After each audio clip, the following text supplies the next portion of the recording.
오늘 우리가 읽은 본문의 핵심은 사실 전도가 아니라 복음입니다. 그러나 이 복음이 전도의 내용이지 않습니까? 그래서 오늘 본문을 살펴봄으로써 성경이 말씀하고 있는 전도의 원리들을 한번 살펴보고자 합니다. 우리가 전체 맥락을 이해하기 위해서는 본문의 배경을 좀 살펴볼 필요가 있습니다. 우리가 다룰 핵심 내용에서 조금 확장된 이야기이지만 이 고린도전서 전체를 이해하는 데에도 도움이 되기 때문에 한번 간략하게 살펴보고자 합니다.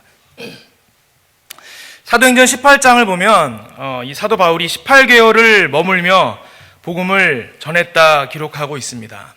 2년을 머물렀던 에베소와 함께 바울이 가장 길게 머물렀던 선교지가 바로 고린도입니다.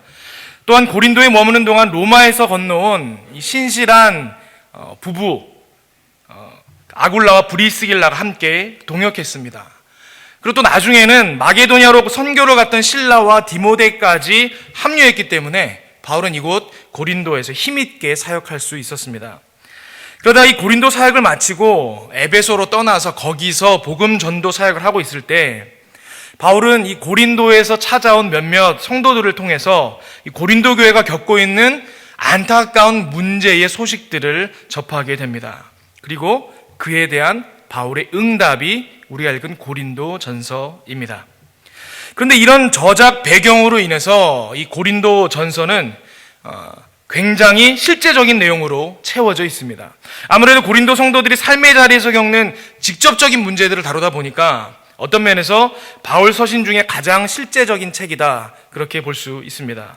에베소서와 로마서가 복음의 정수와 체계적인 기독교의 교리를 담고 있는 이론서라고 한다면 고린도전서는 기독교 신앙의 실제를 담고 있는 실천서, 워크북이다, 그렇게 말할 수 있습니다. 그래서 우리는 고린도전서를 읽으면 신앙생활 중에 만나는 실제적인 문제들에 대해서, 그러한 문제들을 기독교적인 관점에서 성경적인 원리와 복음의 기준에 따라 어떻게 대응할 수 있는지를 배울 수 있습니다. 고린도 교회가 겪은 여러 문제들 중에 첫 번째 이 고린도전서에 나오는 문제가 뭐였냐면 당파 문제였습니다. 고린도는 굉장히 발달한 상업 도시였고 또 그래서 여러 문화권의 사람들이 오갔습니다. 이 고린도 교회 역시 여러 문화권의 사람들이 모인 다문화 교회였습니다. 또한 상업이 굉장히 발달한 도시였기 때문에 아주 부유한 계층에서부터 허드렛 일, 힘든 일을 담당하는 사람들까지 경제적으로 여러 계층의 사람들이 모여있는 그런 교회였습니다. 이 고린도 교회뿐만 아니라 성경에 나오는 초기의 여러 교회들이 대부분 그랬지만 이 교회 전체가 한자리에 모여서 예배하거나 모이는 경우는 좀처럼 없었습니다. 일단 모일 수 있는 큰 장소가 없었기 때문입니다. 그래서 성경에 나타나는 초기 교회들은 몇몇 부유한 성도들의 집에 나뉘어서 가정교회 형태로 모였습니다. 그러한 여러 가정교회의 연합이 우리가 일반적으로 말하는 고린도 교회입니다. 그런데 그 각 모임마다 아무래도 가장 영향력 있는 사람들이 있지 않겠습니까? 당시 상황에서도 어떤 사회적 지위가 높다든지 아니면 재정적으로 여유가 있어서 예배 장소를 제공하고 먹을 것을 많이 베풀던 사람이라든지 또는 영적인 연륜이 있다든지 그런 사람들이 있었을 것입니다. 이 고린도 교회가 단순한 배경을 가진 교회가 아니다 보니까 그 각 모임의 리더격인 사람들이 어떤 신앙의 색깔을 가졌느냐에 따라 또 그 사람들이 누구로부터 신앙 훈련을 받았느냐에 따라서 그 각각의 가정교회 모임들의 색깔과 특성들이 달라졌다라는 것입니다. 그래서 파가 나뉘었습니다. 그리스도파, 게바파, 아볼로파, 바울파 이렇게 크게 네 부류의 당파로 나뉘어서 분쟁이 일어났습니다. 교회 문제가 생긴 것이죠. 그래서 바울이 이 문제를 가만히 들여다보니까 이 문제의 핵심이 뭔가 하니 복음의 핵심 메시지가 제대로 전해지지 않아서 생기던 문제들이구나 깨닫게 됐다라는 것이죠. 진짜 복음이 제대로 들어가지 않으니까 여기저기 이 사람 말 저 사람 말 복음에 따라 다른 이해를 가지게 되었다라는 것, 복음에 대한 다른 이해를 가지게 되었다는 것입니다.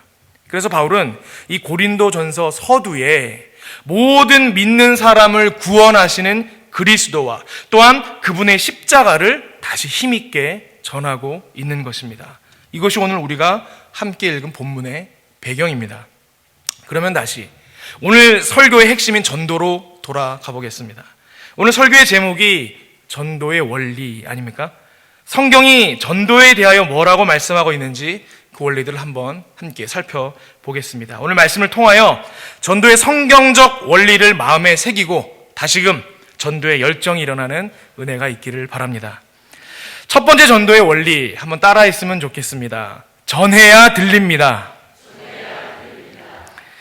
오늘 본문에 이 바울 사도가 전하기를 우리가 하나님의 능력과 지혜이신 그리스도를 믿어야 하는데 하나님께서는 전도에 미련한 것을 통해 그 믿는 자들을 구원하시기를 기뻐하신다, 그렇게 말씀하고 있습니다. 근데 여러분, 이 전도에 미련한 것이라는 표현이 이해가 되십니까? 전도에 미련한 것, 그러니까 전도가 미련한 방법이다, 그렇게 이해할 수 있는데 그런 뉘앙스보다는 누군가를 구원하고자 할 때 하나님께서 이런 방법을 쓰신다라는 것, 전도라는 방법을 쓰신다라는 것입니다. 전도를 통해서 사람들이 믿음이 생긴다라는 것이죠.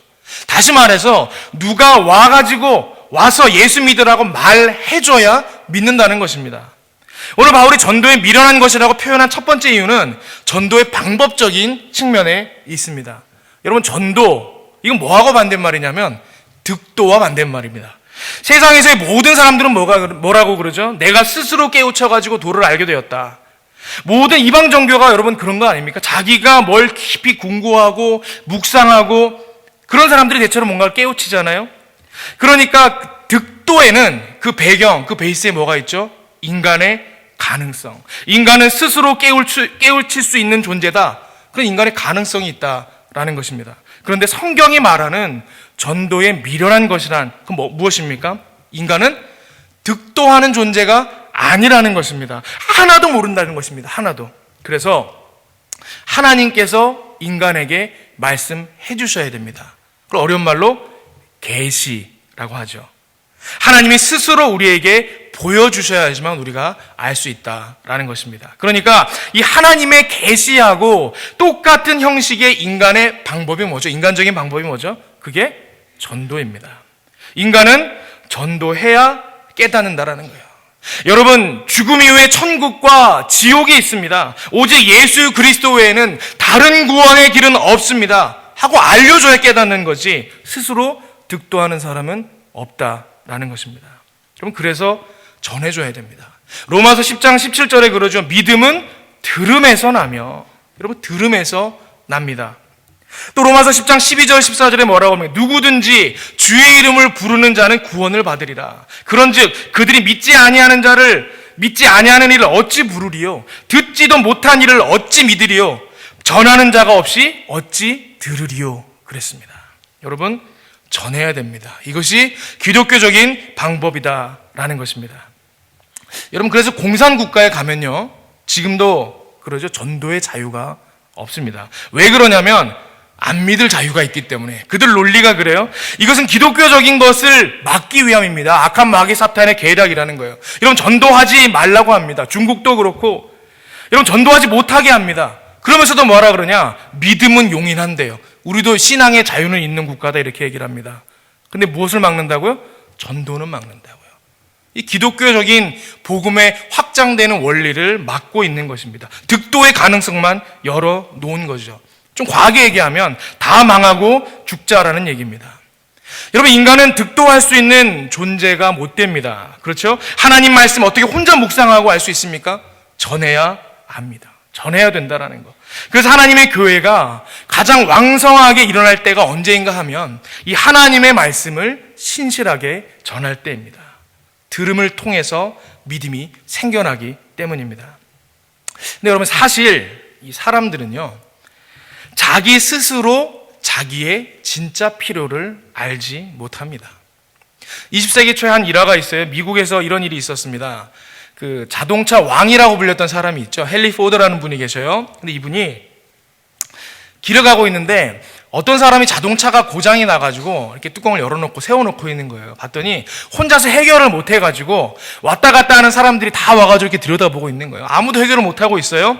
그러다 이 헨리 포드가 지나가다가 봤습니다. 좀 도와주실 수 있겠습니까? 제가 한번 보지요. 그리고 쓱 보니까 이 자동차 왕이니까 보면 알잖아요.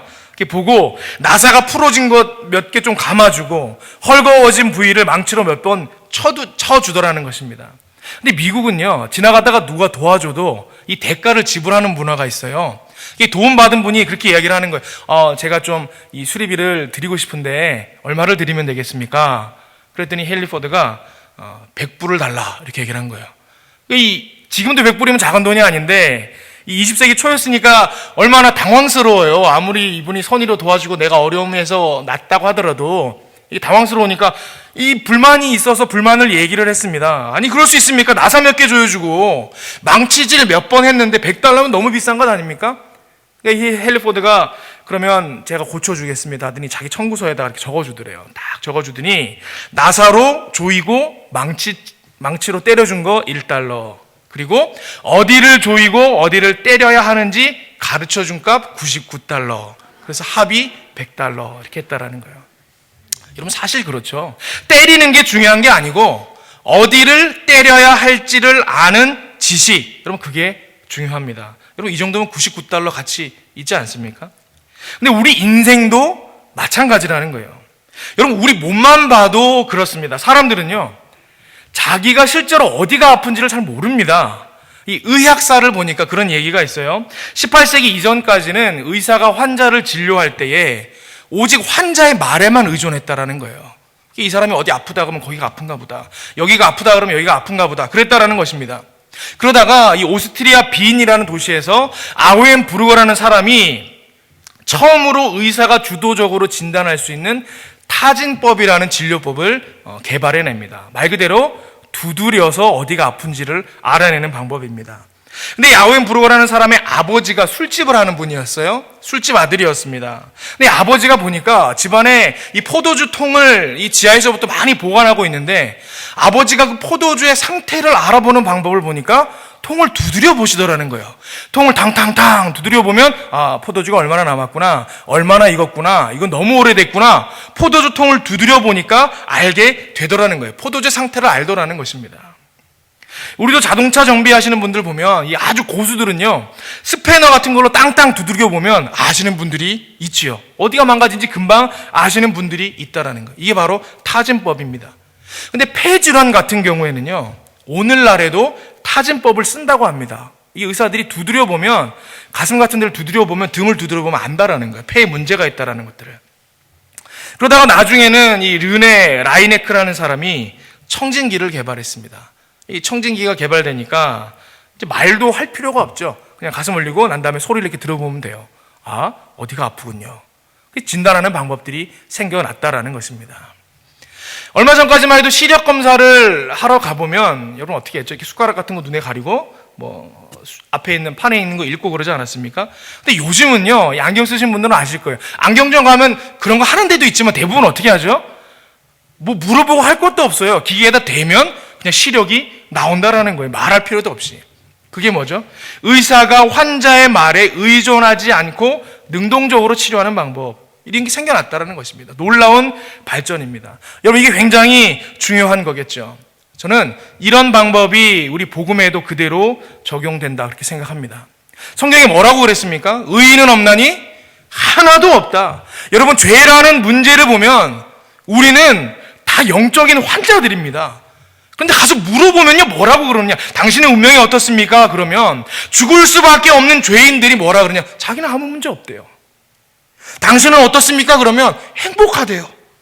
글쎄 곧 죽을 자가 행복하다라고 얘기합니다. 영원히 지옥의 형벌에 놓일 사람들이 행복하다라고 얘기를 해요. 심각성을 모르고 있죠.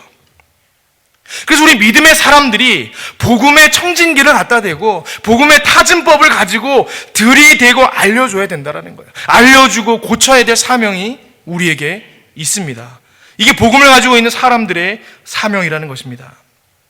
열심히 증거하고 그들을 세워줘야 할 책임이 우리에게 있습니다. 사도행전 3장에 보면 베드로와 요한이 성전으로 올라가다가 나면서부터 걷지 못하게 된 일을 발견하게 되죠. 그때 이분이 무엇을 합니까? 사도행전 3장 3절에 6절에 보니까 그래요. 그가 베드로와 요한이 성전에 들어가려 함을 보고 구걸을 했습니다. 뭔가 달라 그런 거죠. 그런데 베드로가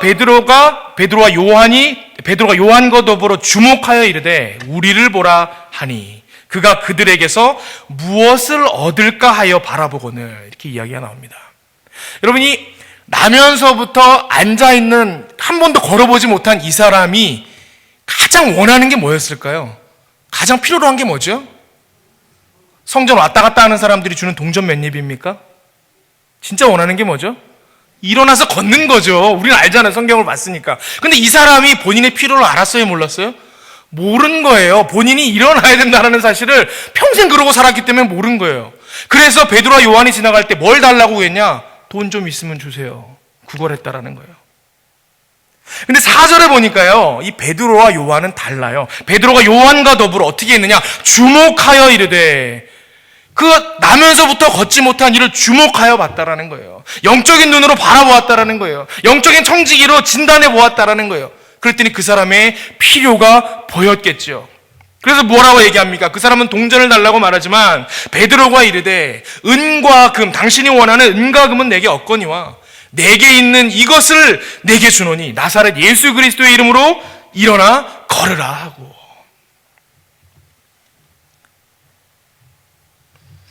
하나님께서 여기 모인 저와 여러분에게 먼저 구원의 은혜를 주셨습니다.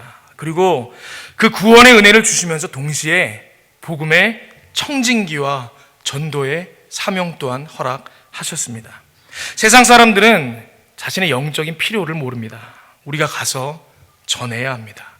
복음 전도자의 사명, 충성되게 감당하는 저와 여러분 되시기를 바랍니다. 전도의 원리 두 번째가 있습니다. 한번 따라하면 좋겠습니다. 전해지면 충돌이 일어납니다. 전도의 두 번째 원리는 전해지면 충돌이 일어난다는 거. 첫 번째 원리는 뭐죠? 전해야 된다라는 건데, 두 번째는 전해지면 충돌이 일어난다는 거예요. 우리가 지금까지 왜 전도에 미련한 것이라는 표현을 바울이 썼을까 함께 상고할 때 그 방법적인 측면을 살펴보았습니다. 그리고 이제 바울 사도가 이 전도에 미련한 것이라는 표현을 한 두 번째 이유에 대해 살펴볼 텐데, 그것은 이 전도의 내용적인 측면에 있습니다. 즉 십자가라는 하나님께서 사용하신 방식과 이를 통해 우리를 구원하시는 그 복음의 속성에 그 이유가 있습니다. 여러분, 이 십자가라는 방법적인 측면에서 보면요, 성경에 보면 나오죠. 십자가는 유대인에게나 헬라인에게나 거리끼는 것이요 미련한 것이었습니다. 여러분, 당시 문화에 이 유대인들뿐만 아니라 헬라 문화 속에 익숙한 특별히 고린도 사람들에게는요, 하나님이 그렇게 십자가라는 저주의 형태로는 나타날 수 없는 거예요. 그들의 개념 속에. 게다가 거기에 달려 죽은 이를 우리가 구원자라고 믿고 전하는 것, 어찌 보면 미련한 행동이다라는 것입니다. 2장 8절에 보니까 그러죠. 이 지혜는 이 세대의 통치자들이 한 사람도 알지 못하였나니 만일 알았더라면 영광의 주를 십자가에 못 박지 아니하였으리라 라고 표현이 되어 있습니다. 여기에 이 영광의 주라는 바울이 의도적으로 사용한 표현이 나오거든요. 이 당파 문제를 겪고 있던 고린도 교회 사람들이 십자가의 예수라는 개념은 잘 못 받아들이겠으니까 그건 의도적으로 외면하고 자꾸만 자기들 속에 영광의 주님이라는 개념만 가지고 예수님을 이해하려고 했다라는 것입니다. 십자가의 예수라는 복음의 메시지는 거리껴지는 메시지다라는 거예요. 그걸 전하는 행위인 전도는 미련한 행위였다라는 것입니다. 그래서 사도 바울이 다시 정리해 주는 거죠. 복음은 그런 게 아닙니다. 예수 그리스도는 영광의 주님일 뿐만 아니라 십자가 고난의 종이셨습니다.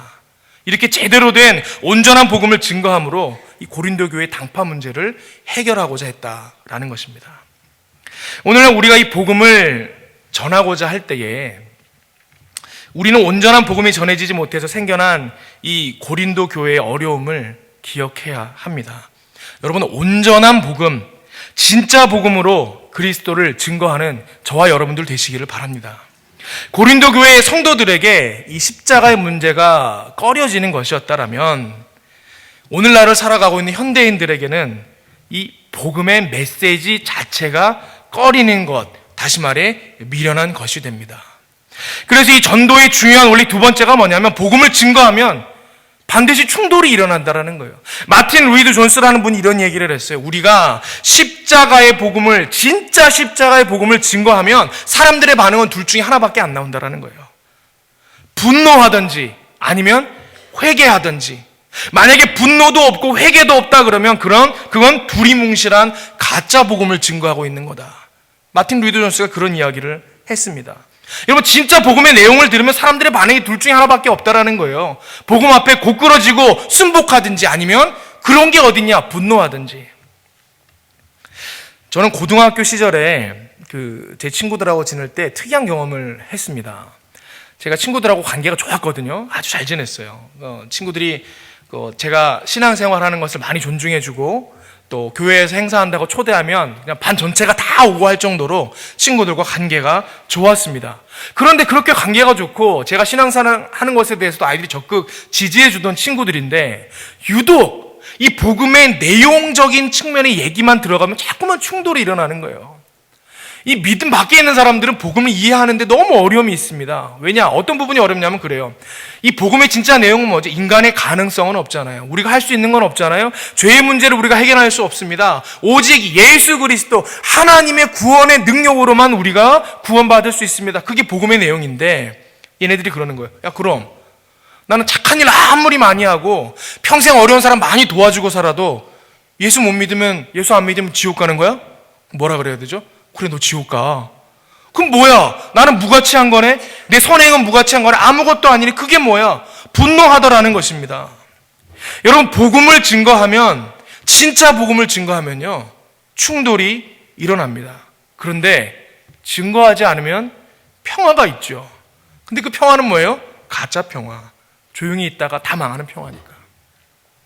예수님께서 누가복음 12장 51절에 이렇게 말씀하십니다. 내가 세상에 화평을 주려고 온 줄로 아느냐. 내가 너희에게 이르노니 아니라 도리어 분쟁하게 하려 함이로라. 이게 무슨 말입니까? 예수님을 화평케 하시는 분이신데, 우리 가운데 화평으로 오신 분인데 왜 화평을 주러 온 게 아니라고 말씀하시지? 왜 분쟁하게 하려고 오셨다고 말씀하시지? 그 다음에 보면, 계속해서 보면 나와요. 이후부터 한 집에 5사람이 있어 분쟁하되 셋이 둘과 둘이 셋과 하리니 아버지가 아들과 아들이 아버지와 시어머니가 딸과 딸이 어머니와 시어머니가 며느리와 며느리가 시어머니와 분쟁하리라 하시니라.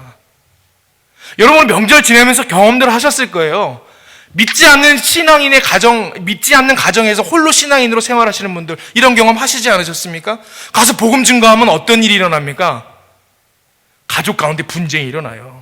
그죠? 셋이 둘과 둘이 셋과 아버지와 아들과 아들과 아버지가 며느리와 딸과, 그죠? 다 이런 분쟁들이 일어난다라는 것입니다. 왜요? 추구하는 의가 다르기 때문에. 이거 분쟁하지 않고 입 다물고 있는 거, 그럼 지금도 그런 가정들이 있죠. 서로 건들지 말고 있자.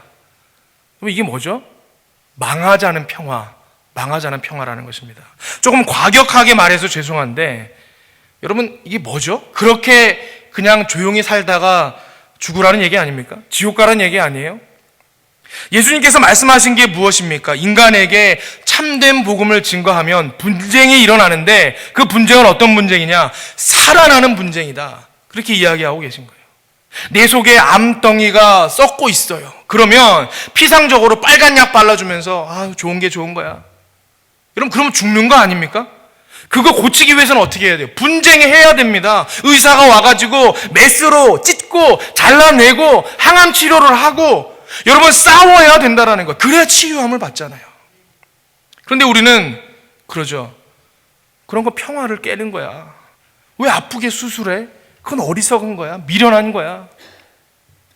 여러분, 분명히 하시길 바랍니다. 살 수 있는 유일한 길은 오직 예수 그리스도입니다. 예수 그리스도 외에는 다른 길이 없습니다. 독약이 한 병 있어요. 한 병에 독약이 있는데, 독약을 갖다 놓고 내가 그 병 안에 먹으면 죽는 약이 들어있다는 걸 안다 그러면, 확실하게 그게 독약이라는 걸 내가 안다 그러면 어떻게 해야 되죠? 누군가 와서 그 병을 만지려고 그러고 뚜껑을 따서 마시려고 한다 그러면 어떻게 해야 됩니까? 절대로 먹으면 안 돼! 가서 소리 질러야죠. 그래도 먹으려고 그러면 병을 빼앗아야 되고, 그래도 먹으려고 그러면 따귀를 때려서라도 못 먹게 해야죠. 여러분, 그런 거 아닙니까? 그런데 가끔 가다 보면요, 이 세련되게 증거하시려는 분들이 있어요. 이런 사람이 있죠? 그것은 독약입니다. 하지만 그것을 먹는 것과 먹지 않는 건 당신의 선택입니다. 이런 분들이 있다라는 거. 얼마나 세련돼요?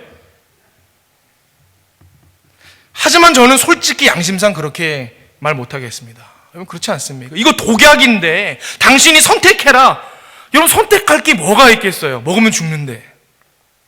또 어떤 사람들은 그렇게 얘기를 합니다. 뭐 나만 안 먹으면 되지. 그 사람 먹지 말라고 자꾸 얘기하면 되게 기분 나빠해.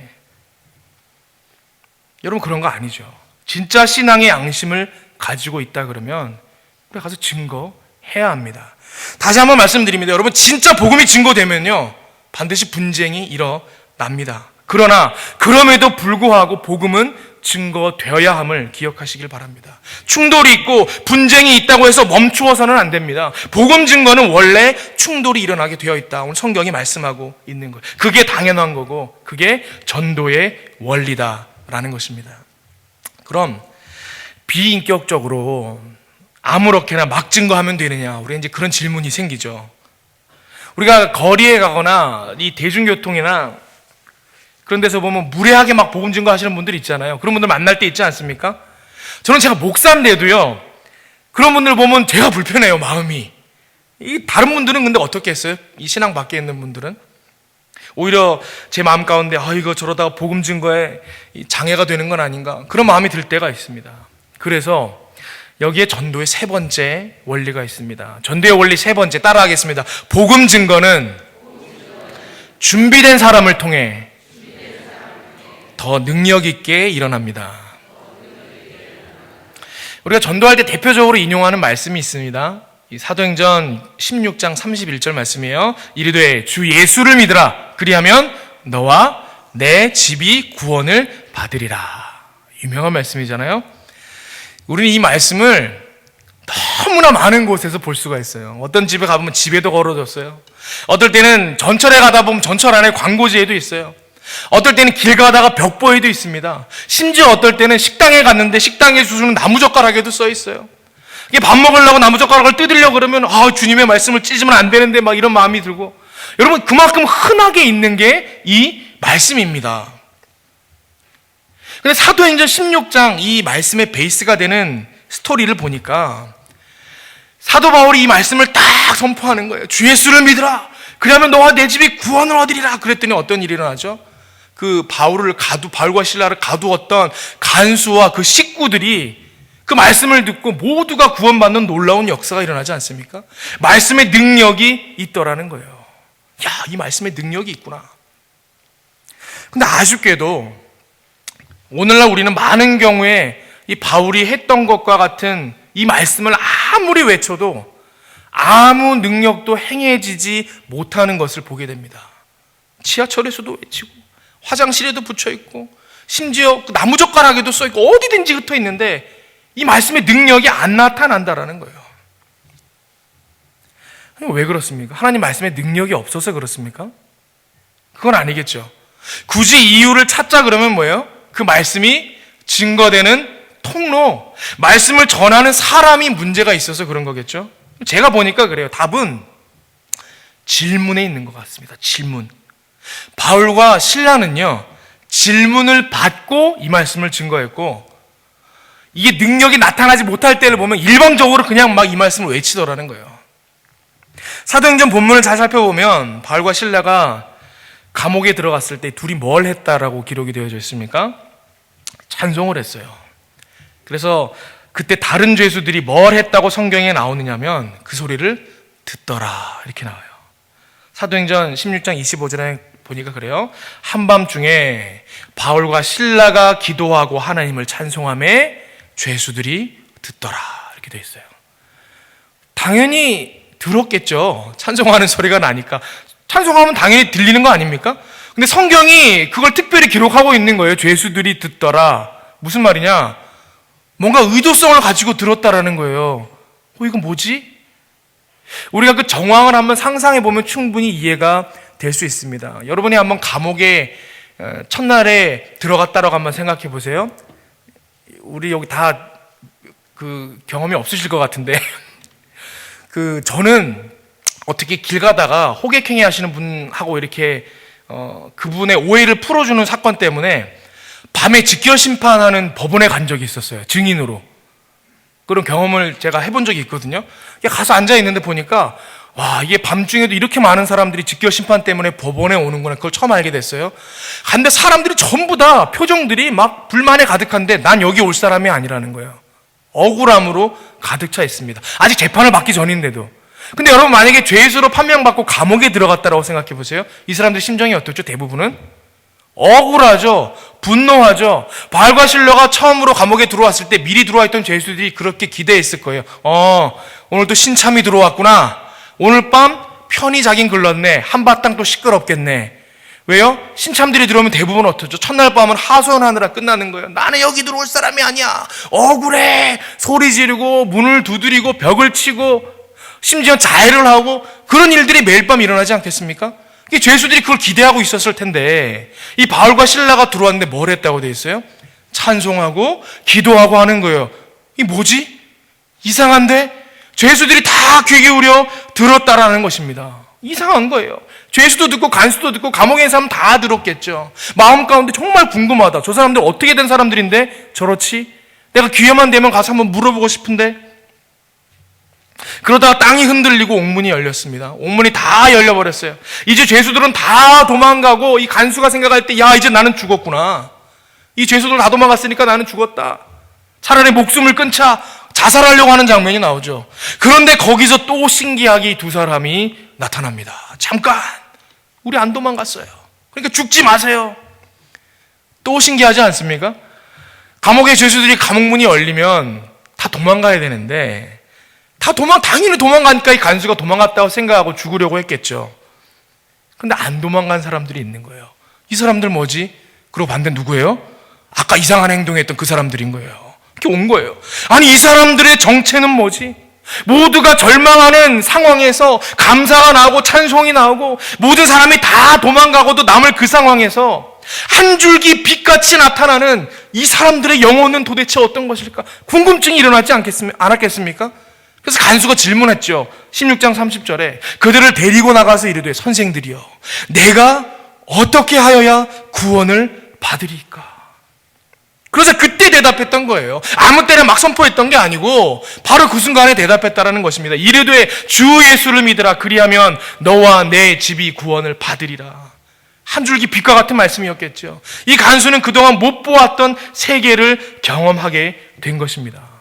하나님의 능력의 말씀이 그 사람의 마음에서 살아서 역사하게 된 것입니다.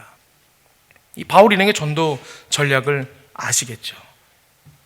그래서 전도할 때 우리는 받을 질문에 대해서 답도 준비해야 되겠지만 우리는 먼저 질문 받을 만한 삶을 살아야 하는 것입니다.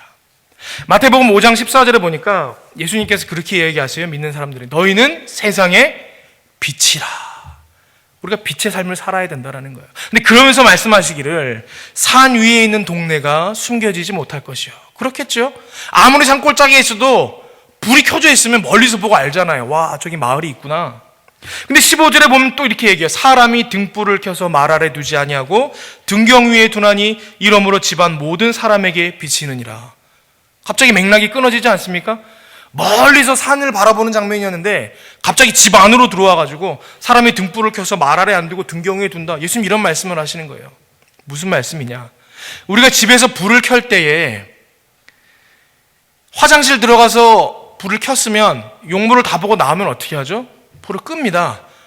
내가 거실에 밤에 자다가 나와서 물을 마시려고 거실로 나와서 주방에 불을 켰어요. 물 다 마시고 들어가볼 때 어떻게 하죠? 불을 꺼요. 혹시 우리 성도님들 중에 길 가다가 사람들 어두우니까 안 보일 수 있으니까 우리 거실 불이랑 다 환하게 켜놔야지 이런 분들이 계십니까? 보통은 그러지 않아요. 다 내 필요에 의해서 집안에 불을 밝히는 거예요. 그런데 나는 밖으로 빛을 내려고 빛을 발한 게 아니고 내 필요에 의해서 불을 켰는데 멀리서 보니까 그게 뭘로 보이더라고요? 빛으로 보이고 마을로 보이더라는 거예요. 이같이 너희 빛이 사람 앞에 비치게 하여 그들로 너희 착한 행실을 보고 하늘에 계신 너희 아버지께 영광을 돌리게 하라. 주님께서 너희는 세상의 빛이라 말씀하실 때에 어떤 대사회적인 운동을 해라 이렇게 말씀하신 게 아니고 너희 하나하나가 스스로 빛의 삶을 살도록 온전한 신앙인으로 서라 이렇게 말씀하고 계신 것입니다. 내가 먼저 하나님 앞에 온전한 신앙인으로 내 스스로를 밝혀갈 때 세상 사람들이 우리를 보고 질문하게 된다는 거예요. 어떻게 이 어두운 세상 가운데 빛을 낼 수 있습니까? 말씀을 정리합니다. 여러분, 전도, 하나님께서 구원을 이루시는 방법이자 통로임을 기억하시기를 바랍니다. 여러분의 복음 증거를 통해서 이루십니다. 복음 증거에 헌신하는 여러분들 되시기를 바랍니다. 이 복음이 능력 있게 증거되기 위해서는 우리가 빛이 되어야 합니다. 삶 속에서 빛으로 하나님의 영광을 드러내는 믿음의 신실한 백성들 되시기를 바랍니다. 함께 기도하겠습니다. 하나님, 우리가 오늘 말씀을 상고하며 다시금 우리 마음에 전도자로 살기로 결단합니다. 주님께서 우리를 붙드셔서 이 땅을 살 때에 참 빛으로 살게 하시고 참 복음 증거자로 살게 하여 주시옵소서. 그래야 하나님 나라가 우리를 통해 확장되는 은혜가 있게 하여 주시옵소서. 예수 그리스도의 이름으로 기도합니다. 아멘.